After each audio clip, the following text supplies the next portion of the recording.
ಮತ್ತೊಮ್ಮೆ ಯಾರಾದ್ರೂ GT line ಹುಡುಕ್ತಾ ಇದ್ರ ಅಂತಂದ್ರೆ ನೋಡಬಹುದು ನೀವು. ಅದು ನನ್ನ ಕಡೆ ಬಂದಿದೆ ನೋಡಿ, ಬರೀ 4,99,000ಕ್ಕೆ 2016 model second owner vehicle. So ಇದು ಬಂದ್ಬಿಟ್ಟು 4,99,000 ಮಾಡಿ ಬಗೆಹರಿಸ್ಕೊಡ್ತೀನಿ. ಬನ್ನಿ ಒಬ್ಬಳಿಗೆ. ಸೊ ಗಾಡಿ ಕಂಡೀಷನ್ ನೋಡ್ತೀರಾ, ಬನ್ನಿ ತೋರ್ಸೋಣ ಅಂತ. ಸೊ ನೋಡಬಹುದು ನೀವು, ಗಾಡಿ ಲೋಗೋನು ಕೂಡ ಸೊ ನೋಡಿ ಎಷ್ಟು ಚೆನ್ನಾಗಿದೆ, ಎಷ್ಟು ನೀಟ್ ಆಗಿದೆ. ಅದು GT line pure Karnataka registration ಇದೆ. ಅದರಲ್ಲಿ ಹೆಡ್ಲೈಟ್ ಕಂಡೀಷನ್ ಕೂಡ ನೋಡಬಹುದು ನೀವು. ಸೊ ಅದರಲ್ಲಿ 4 ಫ್ರೆಶ್ ಟೈರ್ ಆಗಿದೆ, ನಾನ್ ಆಕ್ಸಿಡೆಂಟಲ್ ಇದೆ, ಪೂರ ಜೆನ್ಯೂನ್ ಇದೆ. ಸೊ ಅದರಲ್ಲಿ ಒಳಗೆ ಇಂಟೀರಿಯರ್ ಕೂಡ ತೋರಿಸ್ಕೊಡ್ತೀನಿ ನೋಡಿ ನಿಮಗೆ.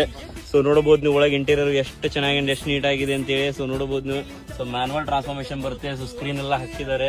ಸೊ ನೋಡಬಹುದು ನೀವು, ಬ್ಲಾಕ್ ಇಂಟೀರಿಯರ್ ಎಷ್ಟು ಚೆನ್ನಾಗಿದೆ, ಎಷ್ಟು ನೀಟ್ ಕಾಣ್ತಾ ಇದೆ ಅಂತ ಹೇಳಿ. ಸೊ ಅದರಲ್ಲಿ ಬ್ಯಾಕ್ ಇಂಟೀರಿಯರ್ ಕೂಡ ತೋರಿಸ್ಕೊಡ್ತೀನಿ ನೋಡಿ ನಿಮಗೆ. ಸೊ ನೋಡಬಹುದು ನೀವು, ಎಷ್ಟು ಚೆನ್ನಾಗಿದೆ, ಎಷ್ಟು ನೀಟ್ ಆಗ್ತಾ ಇದೆ ಅಂತ ಹೇಳಿ. ಸೊ ಇದು ಟೈರ್ ಕಂಡೀಷನ್ ಕೂಡ ತೋರಿಸ್ಕೊಡ್ತೀನಿ. ಸೊ ಅದರಲ್ಲಿ ನೋಡಬಹುದು ನೀವು, ಟೆಲ್ ಲ್ಯಾಂಪ್ ಕೂಡ ಸ್ಕ್ರಾಚ್ಲೆಸ್ ಇದೆ.